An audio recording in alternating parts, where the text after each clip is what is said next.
Good afternoon, zoners. I have a lot of events to drop on y'all. I know I'm like a week behind, so I think it'll be a double episode, review. And let's start off with Black Clover. Spoiler alert. Please, please, please, if you have not watched the latest two episodes of Black Clover, you need to go watch them to know what I'm talking about. So, if you have not, you need to turn back now and just don't even worry about watching the rest of this video because from this point on, it is spoilers for the anime Black Clover, Fire Force, um, Sacred Beast, and that's so far what I'm watching right now. I'll keep y'all in tune on what else catches my attention. So, without further ado, let me go ahead and get Black Clover out the way. Black Clover has really picked up. It started slow, and now it's like almost pretty much non-stop action, people. Like, latest episode is this. All right. Pretty much you get a verification of who all is, well, not everybody that has been elf wavelength, and elves are currently taking over their body with their spirit wavelength or whatever. Now, this is my thing with that.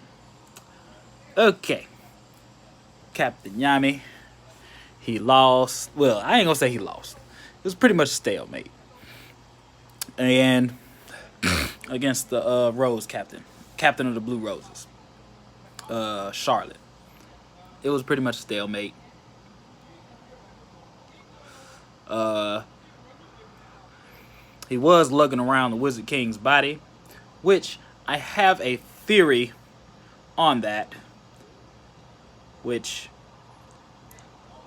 in most anime or in most TV shows, real anime, whatever the case may be, I have seen some, once people are dead, they usually don't look around the dead body. I just don't, I don't get that one. So, Wizard King may return. Hopefully he does. Because, oh my god, I understand the mechanics of why and how he got killed. But it was, it upset me. It upset me so bad. And that's the reason why I know I had dropped the videos. I know I dropped some content saying that I was going to do that video, and I just couldn't get it because it upset me just that bad. And it's not like did he go out in a fucked up way, like in a whole way? Yes, but in the villain's if I was in the villain's shoes, yeah, I probably would have done the same thing. Doesn't stop it from being a whole way of beating him, but it is a whole way of beating him. So, Yami's walking around with his body. He handed it to the dark skinned chick from the Blue Roses. She put it up and hid it while he was fighting the Blue Rose captain, which was cool. They stalemated, and then fight that fight was pretty quick. It wasn't really a whole lot of action with that fight. Now, this next episode, well, that episode ended with the captain of the Crimson Lions throwing the main character Asta and the trap kid dude, dude that uses trap magic, throwing them away from the fight that they were currently encapsulated in, because apparently everybody and their mama wanted to show up. The captain of the something deer. I can never remember that specific squad's name. But pretty much the mage that uses fucking picture magic, which is dope. But he's currently under the elves' control, so that kind of sucked. Please forgive me. But that kind of sucked. So, with that being said, that's how that episode ended. The latest episode, which is this week's episode, it pretty much focused on the Crimson Lion squad, and they were getting mopped. I mean, mopped by the Scythe, the same Captain Magic squad that the Scythe dude was. If anybody's been keeping up with Black Clover, you guys really need to watch that anime. He's pretty good. Like, he was good. He controlled wind magic, and he was mopping them guys, like, with no hesitation, with no stress or anything. The little brother was trying to hang in there, but he was even getting mopped.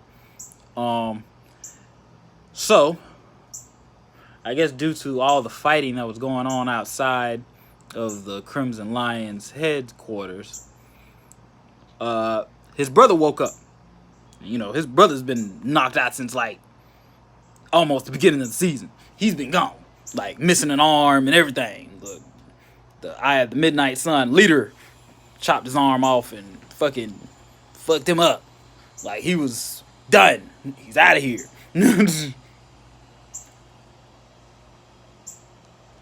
But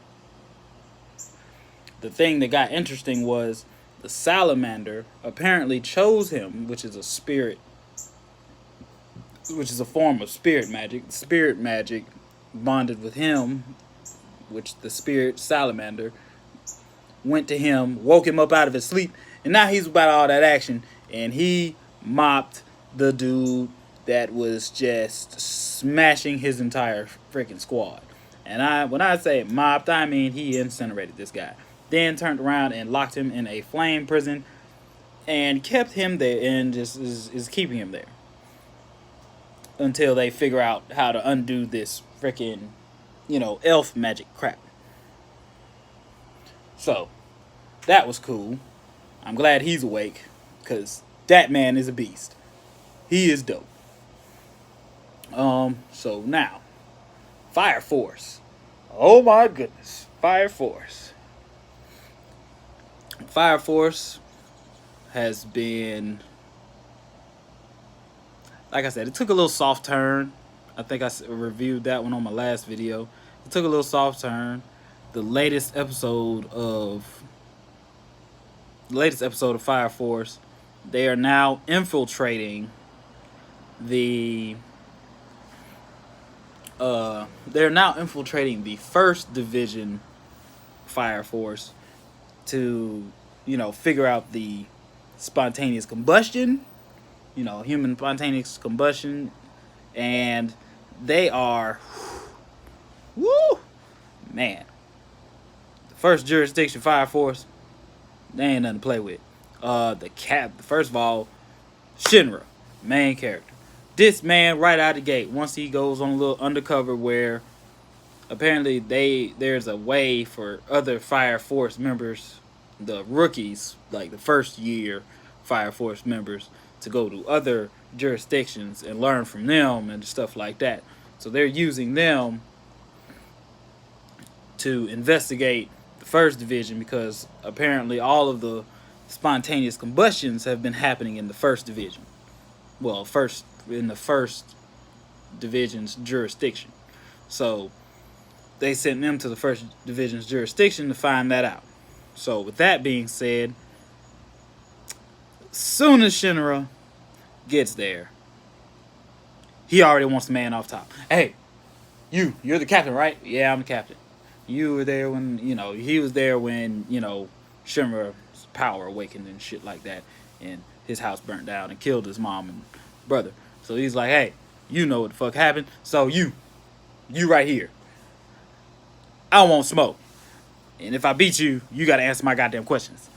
So dude's like, so all his subordinates was like, what? No, hell no. This nigga's gonna mop you. Fuck all that. No. And Captain don't even entertain that shit. The captain was like, alright, cool. I'll entertain y'all. Get a good assessment of y'all fighting ability, blah blah this, blah blah that. So alright. So the lowest of the subordinates go up against the lowest of the other engines that have transferred there to learn. And these guys was getting smoked. Like,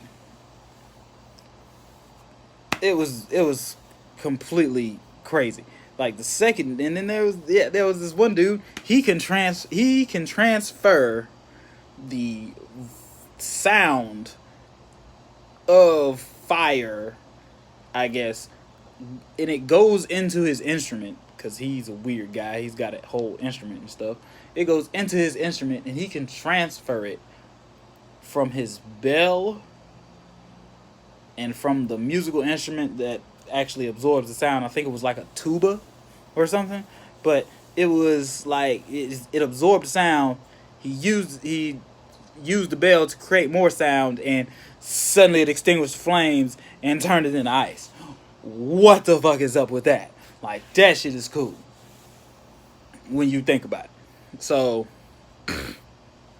all right, push comes shove, everybody else gets mopped.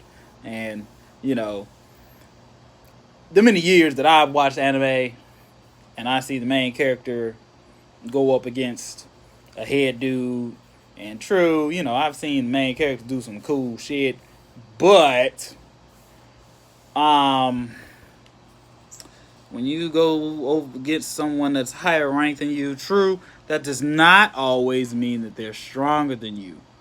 However,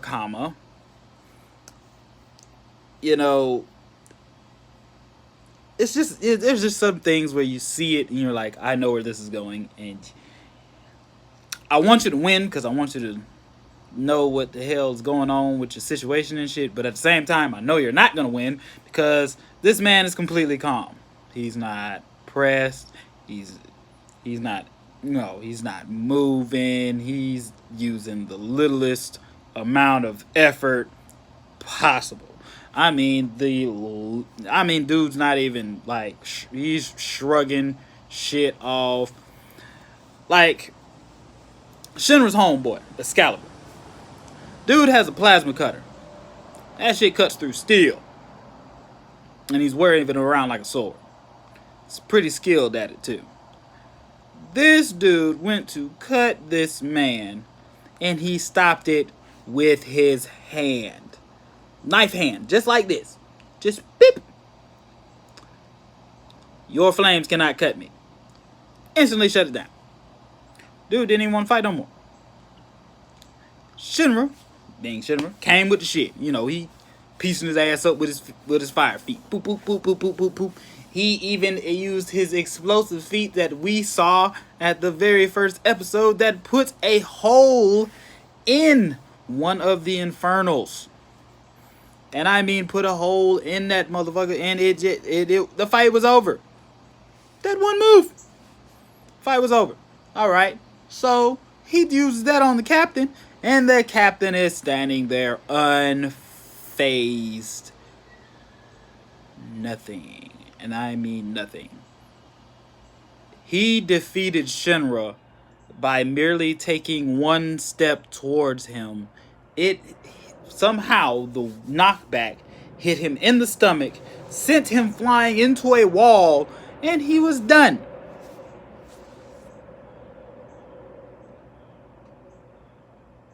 You have to see it. You really do. You got to go see it. When you go watch Fire Force, you have to go see it. Now, the latest anime that I have experienced to date, and it is rather also new, is To the Abandoned Sacred Beast. So, a little backstory on this particular anime is there was, at one point in time, there was two nations. Well, there was one nation that erupted in the Civil War and split itself into two nations, North and South. Well, South was ridiculously outnumbered, like ridiculous, like they were getting smashed and just completely mobbed. And so they delve into a secret technology that pretty much created, monsters, like real live monsters, like they're human, but they turn into shit. Like, like one dude's a werewolf. The other dude, which this is complete speculation because I have not seen him transform yet. Hank transforms into a werewolf. He is the main character. He was the captain of these group of mutated individuals. And, he led them into battle. They won many battles. They fought all the way to the end of the war, which was cool. But I digress. Let me get to explaining them, then I give y'all more of the backstory. Alright, so, like, these guys transformed in a werewolf. Hank transformed into a werewolf. He's one of the main characters. The antagonist, which you won't know until after the fucking first episode. Again, spoilers. What you won't know until the first episode is done is Kane. I am going to anticipate and speculate that he is Dracula. That's what his code name for his transformation is. That's what I'm going to assume. Hank is werewolf. Now, with that being said, everybody else is transforming into dragons. A behemoth. Freaking, like, a rhino monster. Minotaurs. Harpies. These guys are transforming into mythical beasts. Like, the things that you would read in, like, a mythical novel or something. Shits you would hear in Harry Potter. That's what they're transforming into. So, alright, back to the backstory. So, these guys have been fighting in this war. Like, they're the secret weapon. They're like the special forces. Hey, we're getting our ass kicked. Send in the special forces. You get what I'm saying? That kind of shit. So, what? Man. First, let me tell you the first thing that set me off and made me want to watch this shit. First of all, everybody hits the battlefield dressed in white. I'm a vet. So for you to be pulling up your ass in this motherfucking battlefield dressed in white, you gotta be a bad motherfucker, because that means you don't give a fuck about none of your shit getting dirty. None of your shit getting dirty. None of your shit getting ripped. None of that shit. That means you don't care. That means you are just that dope.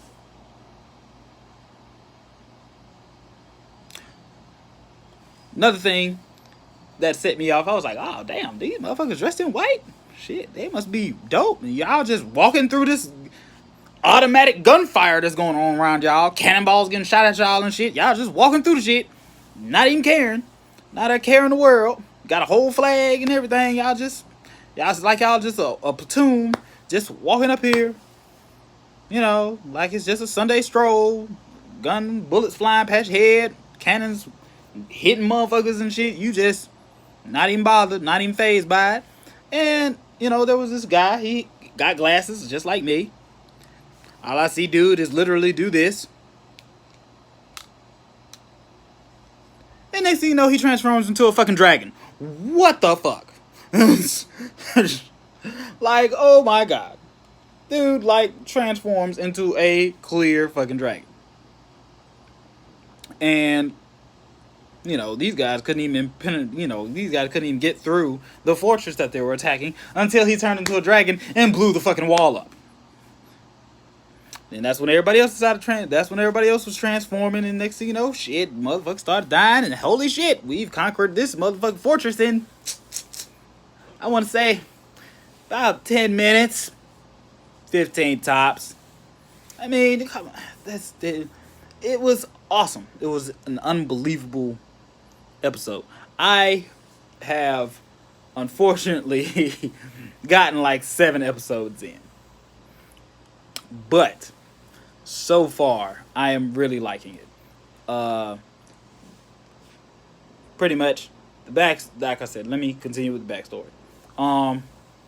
So they get through their battles. Come to find out that the more that they use their powers and the longer that power stays within them, they slowly start to lose their minds, and they'll start to turn on people, and then they'll actually start turning into the monsters that they transform into. So one of the people that was in the squad was trying to help find a cure before it got that far.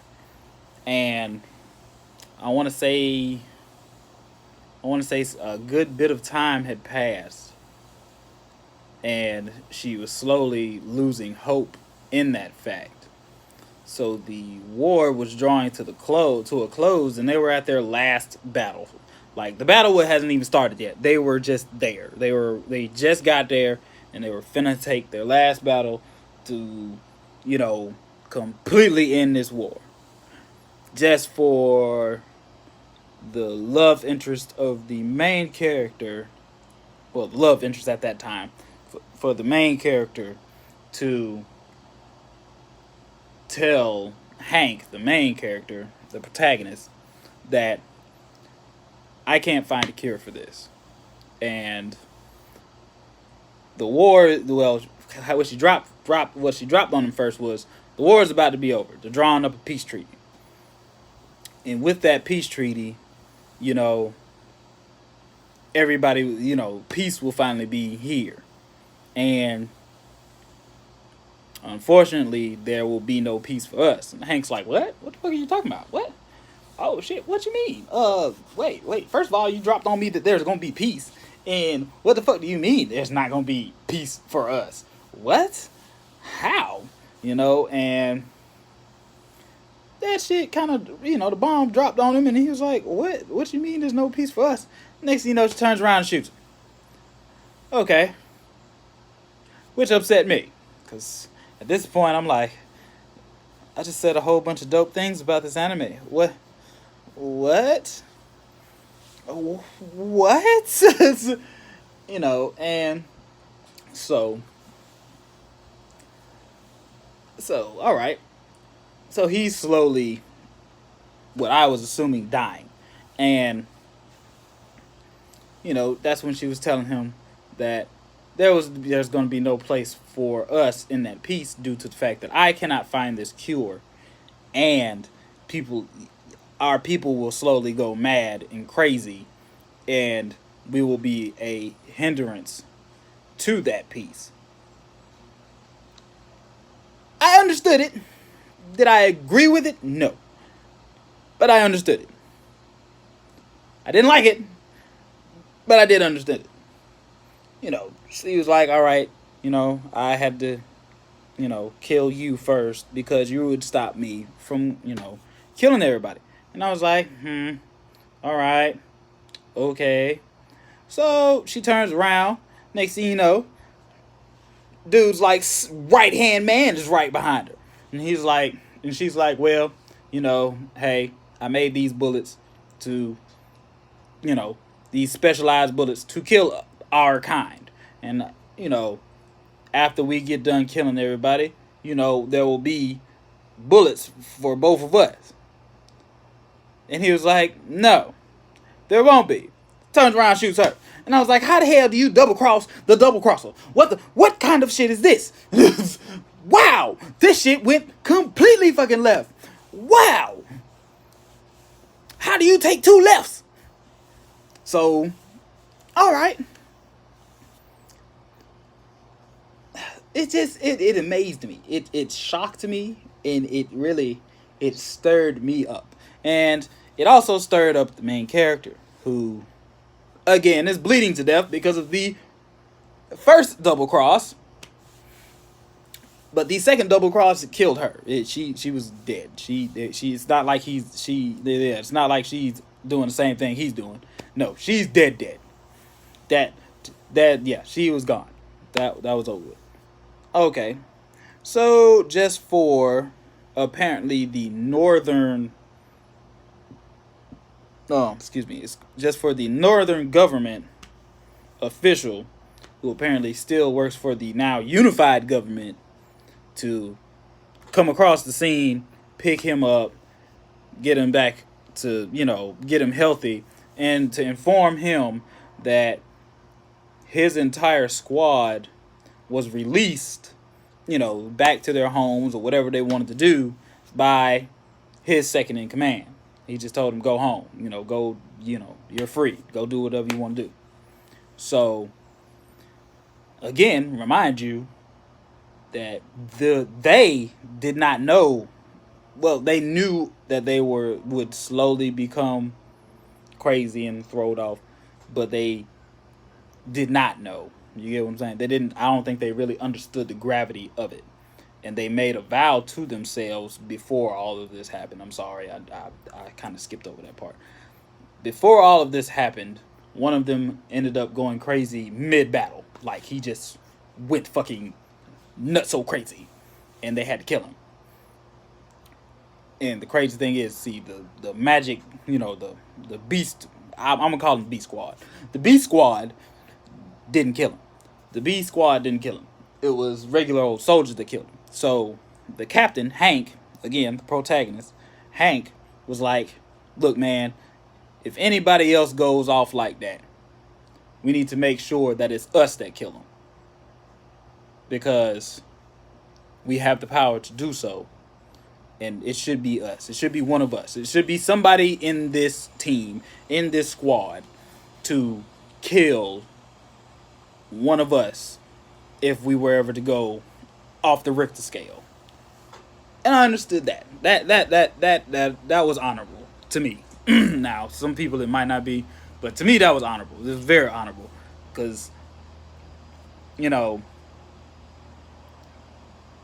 if somebody in my squad messes up and I'm over them, it shouldn't be nobody else's responsibility to correct them but me. So I understood that. So with that being said, the lady took care of him, woke him up, told him what was going on. Apparently dude been asleep for 2 months. What the fuck? But dude's been asleep for like 2 months. So pretty much 2 months of peace has been going on, aside from the fact of his old squad mates going fucking crazy and just wrecking shit, or robbing people, or just pretty much just being a nuisance. You causing damages and tripping out on people and stuff like that, killing them, eating them, stuff like that. So that really surprised me. That was a really surprising anime to pick up watching, and it's really enjoyable. No